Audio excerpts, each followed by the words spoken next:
Então, como eu ia dizendo, né, no vídeo anterior, se você não assistiu o vídeo anterior, assista, que é a parte 1 desta aula, para o primeiro ano do ensino médio.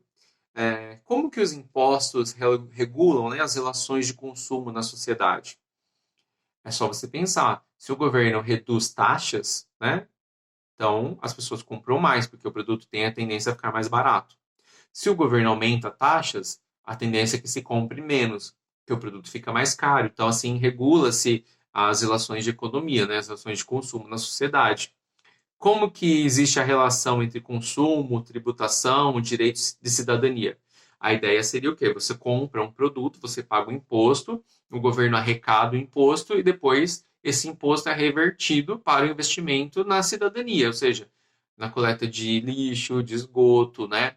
Nos serviços de saúde. Então, são com o dinheiro do imposto que nós pagamos tudo.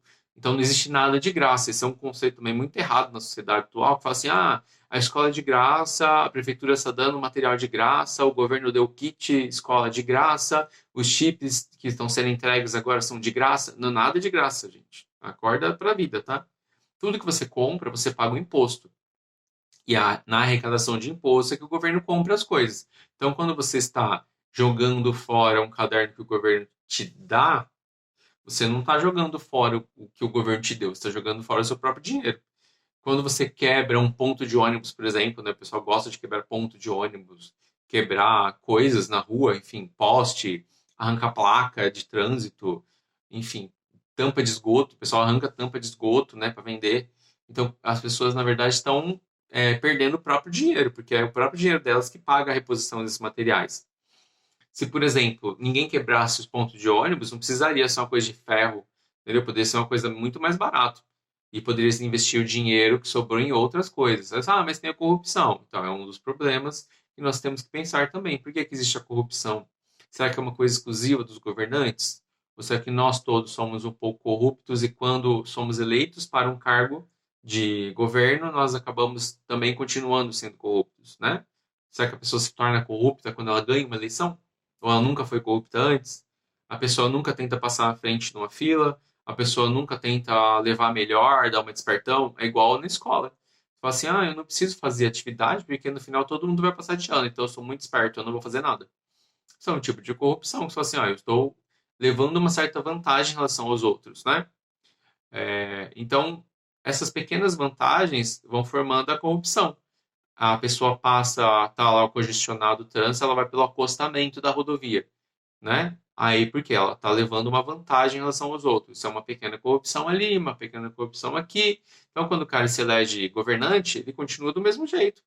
Eu vou levar uma vantagemzinha aqui e tal, pá, aumenta o preço de uma coisa ali, o superfaturamento aqui, você entendeu? Então, é isso que nós temos que pensar. Então, o que as pessoas desejam mais? Por quê? Né? Esses desejos que nós temos são nossos de autorrealização pessoal ou são desejos impostos pela mídia, por exemplo, por filmes, séries que nós assistimos, né? Nós vemos personagens com a roupa tal e nós queremos a roupa tal para aparecer com aquele personagem. Ou será que nós pensamos mesmo em autorrealização? Não, eu preciso disso para me realizar como pessoa.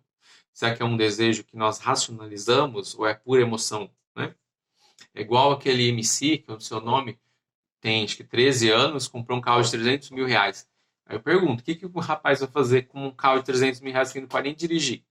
Mas era o sonho dele. Será que era o sonho dele?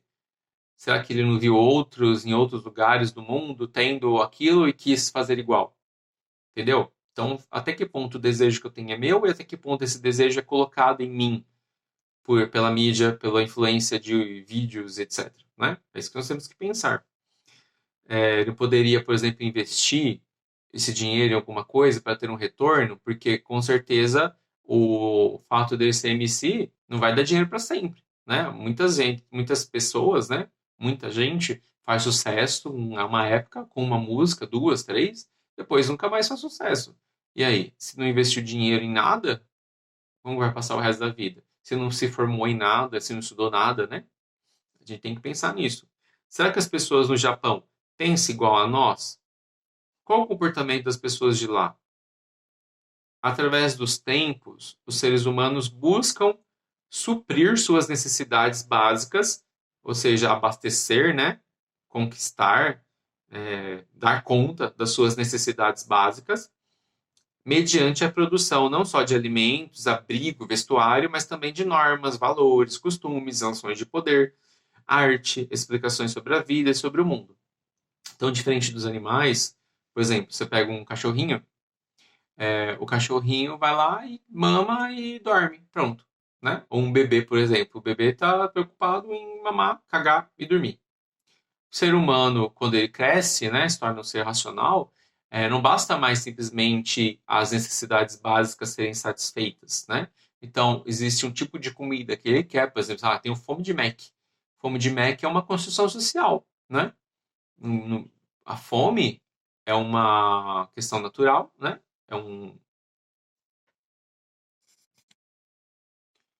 Como eu ia dizendo, né, nós temos a fome, que é uma necessidade básica, né, uma questão natural. Mas fome de Mac é uma construção social. Você precisa do quê para você sobreviver? De comida normal, né? Então você fala assim, eu quero comer um McDonald's. E isso é uma necessidade que nós criamos pela sociedade, entendeu? Então o ser humano, quando ele cresce, ele não se contenta mais simplesmente atender suas necessidades básicas com o mínimo necessário. Ele quer uma cama melhor, entendeu? Quer uma casa mais confortável, quer um carro tal. Ele poderia ir de bicicleta para os lugares, mas ele quer ir de carro, porque é mais confortável, você entendeu? Enfim, então o ser humano, ele quer atender às suas necessidades básicas, não só por alimentos e tal, né? Mas por normas, valores, costumes, relações de poder, arte, explicações sobre a vida, sobre o mundo, né? Qual o sentido da sua existência? As pessoas têm necessidade de autorrealização, não simplesmente fazer por fazer. Por exemplo, um leão não tem necessidade de autorrealização. Ele tem que comer e pronto, né? É isso. A vida dele é isso. Agora, o ser humano não, ele quer se autorrealizar, né? Enfim, quer ser feliz. Viver em sociedade é participar dessa produção. Estamos constantemente produzindo a história das pessoas, dos grupos, das classes sociais. Então, podemos pensar: por que as pessoas agem e pensam de uma forma e não de outra? Por que nos relacionamos uns com os outros de determinada maneira, normalmente padronizada? Por exemplo, você vai num velório. Se você vai no velório, você não vai chegar gritando: ai, galera, tudo bem? E aí, né, tal. Você vai chegar com sentimento, não sei o quê, né? Você vai com uma cor mais sóbria, né? Geralmente escura. Você não vai com a roupa toda colorida, amarelo, laranja, né? Dificilmente alguém vai assim no velório. É um padrão social, entendeu? Por que existe tanta desigualdade, desemprego em nosso cotidiano, em especial no nosso país? Será que é porque as pessoas são vagabundas e não querem trabalhar? Tem muita gente que fala isso. Entendeu? É tudo vagabundo, não quer trabalhar, quem quer trabalhar consegue e tal. Será que é só isso mesmo? São coisas para a gente pensar. Quais são os nossos direitos? O que significa cidadania? Por que existem movimentos sociais com interesses tão diferentes? Por que as pessoas pensam tão diferente umas das outras, né? Esses movimentos são revolucionários, reformadores, conservadores? O que é um movimento revolucionário? O que é um movimento reformador ou conservador? O que é cultura, né? Qual é a relação entre cultura e ideologia? Como a cultura e a ideologia estão presentes nos meios de comunicação e redes sociais? O que é ideologia de esquerda, centro, direita? Essas são perguntas próprias da sociologia. Existem muitas outras, né? É claro que também podem ser feitas essas mesmas perguntas por outras áreas do conhecimento, como a filosofia, a história, mas cada uma terá o seu próprio ponto de vista e estudo. Então, nós podemos trabalhar um tema na sociologia, por exemplo, cidadania, esse mesmo tema ser abordado na filosofia, na história, mas com outro viés, com outro ponto de vista. Cadê? A grande preocupação, e aí vem aqui, né, o que eles estão falando de habilidades, né? É tornar o indivíduo autônomo, né? Fazer com que as pessoas pensem por conta própria, que se transformem em pensadores independentes, capazes de analisar o noticiário, o noticiário ou o jornal, né? As novelas, as séries, as mensagens das redes sociais, o comportamento das pessoas nas redes, os discursos das autoridades. Né? É necessário que as pessoas tenham a capacidade de fazer perguntas próprias para alcançar o conhecimento mais elevado e correto sobre a sociedade.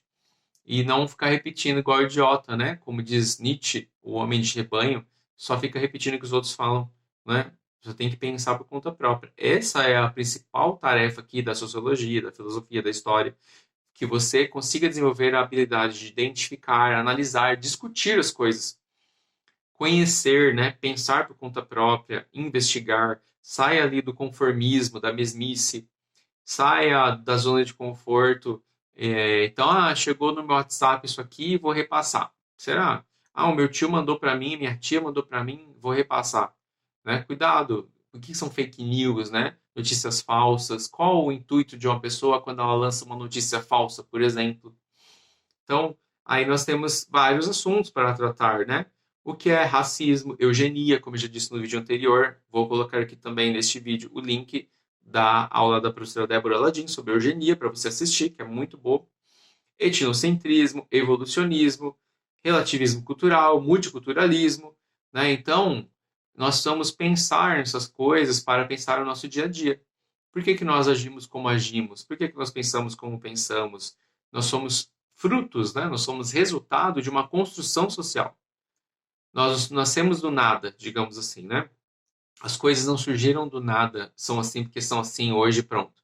Existe um movimento histórico que chegou até onde nós chegamos hoje. Se você comparar o seu eu pessoal, quando você tinha 5 anos de idade, 10 anos de idade, 15 anos de idade, você vai ver que são pessoas completamente diferentes. Mas você só chegou aos 15 anos porque você passou pelo 14, 13, 12, 11, 10, 9, 8. Você tem uma construção histórica, você foi criado de um jeito, assimilou as coisas de um jeito, e aí você pensa de uma maneira. Então a sociologia vai fazer você entender isso e pensar, por que eu penso assim? Eu fui criado assim, tá? Mas será que eu concordo com isso mesmo? Será que só existe esse tipo de pensamento possível na minha vida? Né? São essas coisas que nós temos que pensar. Então, por enquanto, é isso, gente. É aqui que está quase acabando o texto, tá? Eu vou gravar um outro vídeo agora explicando o finalzinho, que é o etnocentrismo, né? Que são assuntos aqui para a gente pensar, relativismo cultural, multiculturalismo, colonialismo, tá? Então, tem o terceiro vídeo da série Primeiro Ano do Ensino Médio, primeiras aulas.